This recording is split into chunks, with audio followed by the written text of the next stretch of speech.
Hi General Maths students, in this video I'm going to show you how to create the spreadsheet for that section of the climate analysis investigation, which is an investigation where we're going to be determining whether there's evidence for climate change in the Burnie area. So you can see the assignment here in Canvas. So let's click on this link to the Bureau of Meteorology website. So I'll click on that. And that'll take us to where we can collect our data. Okay, now just before I do that, I'll open an Excel spreadsheet and have it ready to paste our data into. So we'll open up Excel. Okay, now across the top I want to have the months of the year, so typing in January and then February. Right, now I'm not going to continue typing those because if I click on January and drag across and highlight those and then hover the cross on the bottom right corner so that it turns into a black cross, then I click and hold and drag that across, you can see that Excel knows I want to continue that order of the months. And in the dialog box we're up to December, so I'll let go of that. And I'll just grab these years. I'll just pick 2015, 2016 and 2017. You don't have to do those 3 years, but I'll just put those in there because we want 3 consecutive years and those will do in this case. We want 2 more tables just like this for our deseasonalising data process. And in fact, actually, I'll just shift this down one. Get rid of that. So you guys, can you set it up so it looks like this? I'm going to write actual data just here. Okay. So now I'm going to create, so copy that, and I'm going to paste that here. And then we'll have finally our deseasonalised data. So deseasonalised data. And we'll pop one more just like that. Copy and paste the table. So yeah, do all the stuff I just did so that we get everything looking like this, and that'll be just fine. Right, so let's go and get our data. So we can see that this data here is about rainfall. We also want to do temperature, but I'm just going to show you this once for rainfall. The steps are exactly the same for when we get onto the temperature. However, you'll find that you can just duplicate the spreadsheet we're about to do and paste the new temperature data into that. So there's not going to be much more work once we get to that point. Anyway, what we want to do first is click monthly here. So we have monthly rainfall, and this investigation is about temperature, or rather climate change in and around Burnie. So I'll type Burnie in here. Now there's lots of places they're collecting data around Burnie. You can click on any of these. I'll just click Burnie this time. And here's all these different stations where they're collecting rainfall data. What we want to do is pick one where there's a consistent data being collected consistently. So I'll check Park Grove. If we look here, you can see that from 2010 up to 2020, they've collected data for the last 10 years in Park Grove. So that should be okay. It doesn't look like there's any gaps for the last 10 years. If you wanted data from earlier, well, they haven't been collecting it. All right, so I'll click down here, get data, and here are the rainfalls for different years.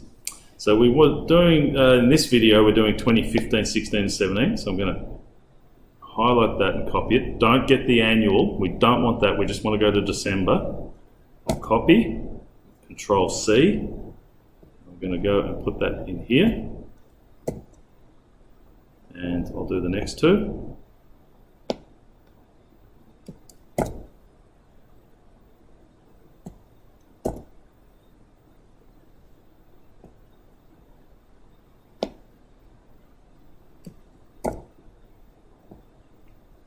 Okay, now this video, what you'll find is quite good for leading you through a revision of the process of deseasonalising data. So the first thing we want to do is find the average. So I'll just put a little heading there. We're going to find the average for the months of each year. So in this cell, N3, I'm just going to type equals to enter a formula. Put the word average in, open a bracket, and then I'm going to click on January and hold and drag right across until I get to December. And it knows that I want the average of all those cells. Close the bracket and enter, and we get the average. Now we can just fill that formula down, and it will do that for the next 2 years. So just hovering until the cross turns black on the bottom right corner of that cell, drag down, and it finds the next 2 averages. Righto, so that's the first step in deseasonalising data, is to find the average for each row of the data. So now we need to complete the second table. So in this cell here, I'm going to type a formula. This one is equal to, now you might remember this process, we take the actual value, so in this case B3 that I've just clicked on, and we divide it by the average for the year. Okay, now I'm going to type enter there. So there's our next value for the second table. But remember that we want to fix this on this cell, so we're always dividing by N3. So that means back here, I need to go up and put $N $3. So we need dollar symbols in front of the N and the 3 there. Now that will fix it so that each of these cells as we go along will always divide by this N3. So if I click and drag that across now, we get all those values. So we'll do the next row. So that is this cell, whoops, type equals B4 divided by N4. I'll put the dollar symbols in now to fix it to that cell. And then I will click and drag that across. And then finally, we need this one. Whoops, I keep thinking the equals this cell B5 divided by N5, and we'll fix it. $N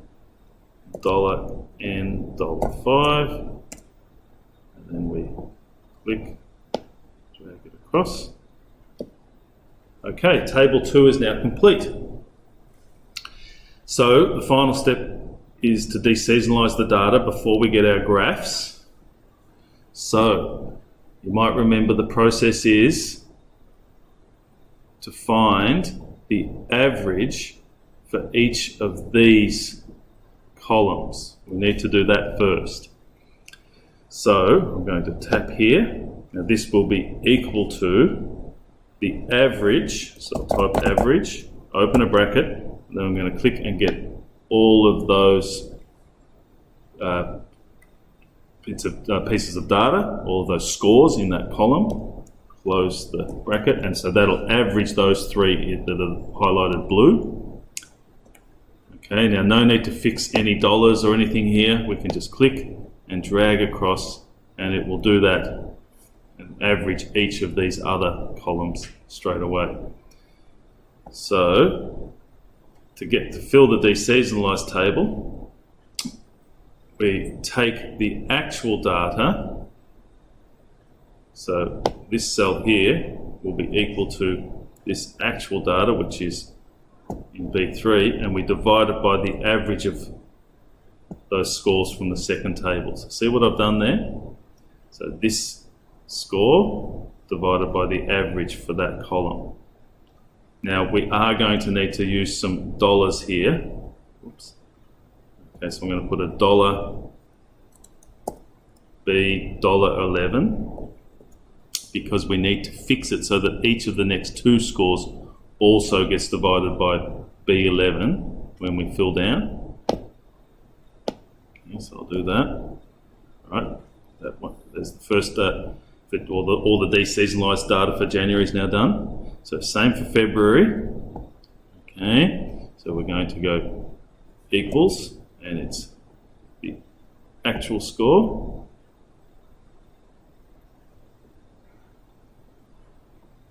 divided by the average from table 2 for that column, and we need to fix it. Oops. So we need to go $C, $11. I said something a little wrong before. I said that we needed to fix so that all these scores got divided by this. In fact, it's all of these ones that are being divided by the average. Beg your pardon there. Okay, so I'll push enter there. All right, and now we can fill that down. Now this is getting a little tedious for me, so I'm going to show you a quick sort of way to do this. All right, so for March, I'm just going to put in equals, and I'll just do what we've been doing. This actual score divided by this average of this column. Oops. Score divided by the average of that column. Okay, I'm going to fill this across. I haven't fixed anything, so it will fill properly. So if I check April, you can see that we have, in fact, E3 divided by E11, which is what we want. And then May switches to F3 over F11 and G3 over G11 and so forth. Okay, now we can go and we can fix each of these. So if I go $D, $11, and then click and drag it down, and then $E. It is still a little arduous, but at least there's a little bit less work in it. So we want to just go fix each of these and put these dollar symbols in. $F, $11, then click and drag it down. This is the only really long part. So I'll keep doing these.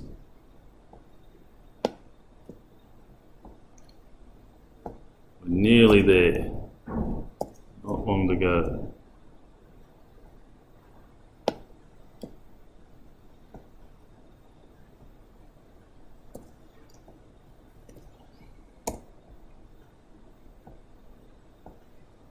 Maybe you can think of a quicker way of doing this bit. If you do, please alert me.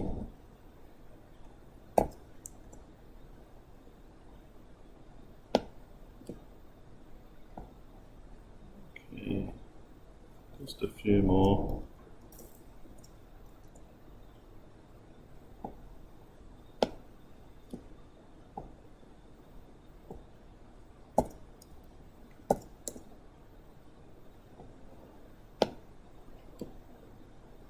So I think I did just think of a quicker way.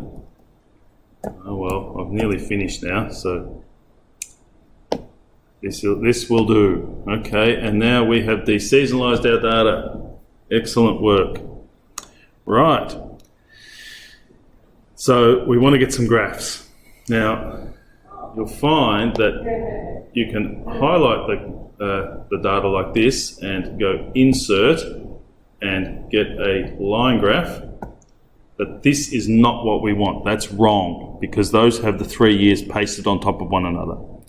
We want the 3 years to run consecutively into one another, so it's one long line over 36 months, if you get what I mean. So I'm going to delete that chart. Now, what I found is the quickest way is just to make one single row of this data. So I'm going to take this actual data. We need a graph of the actual data. I'm just going to put it into one row. So what I mean is I'm going to take that second row now and just add it to that like that. So continue a row along. Okay, so you see we're making one big long row. And then going to go and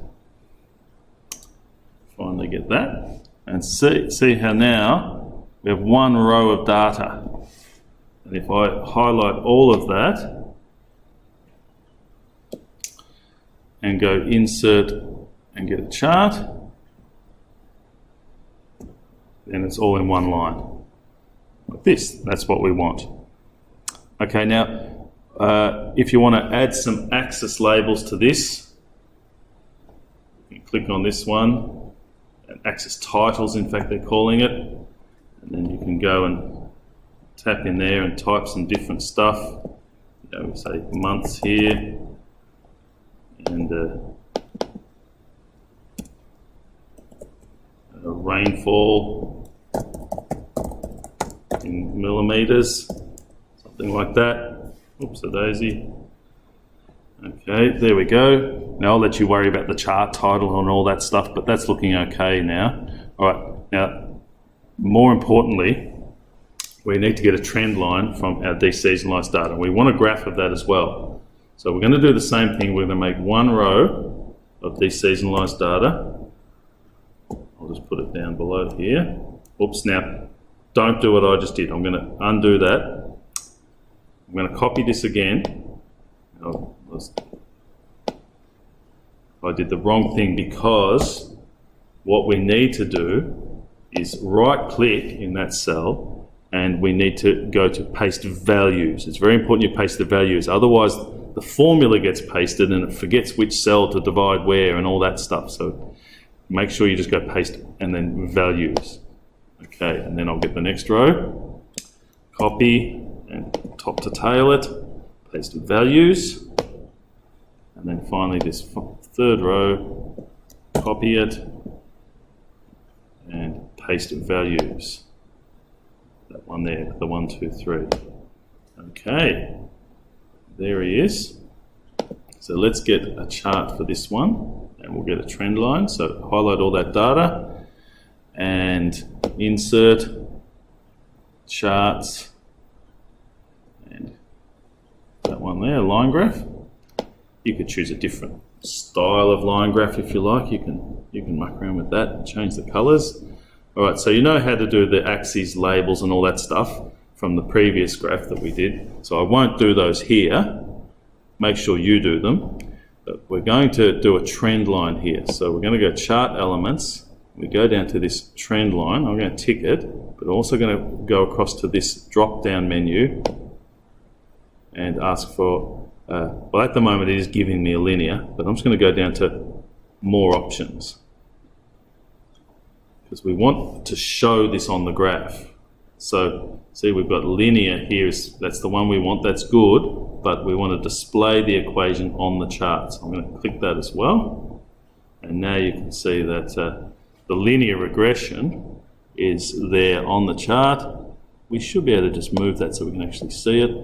So there is a linear regression for this graph. Rather than having to do it on your TI Inspire or your ClassPad, you can just do it in Excel here.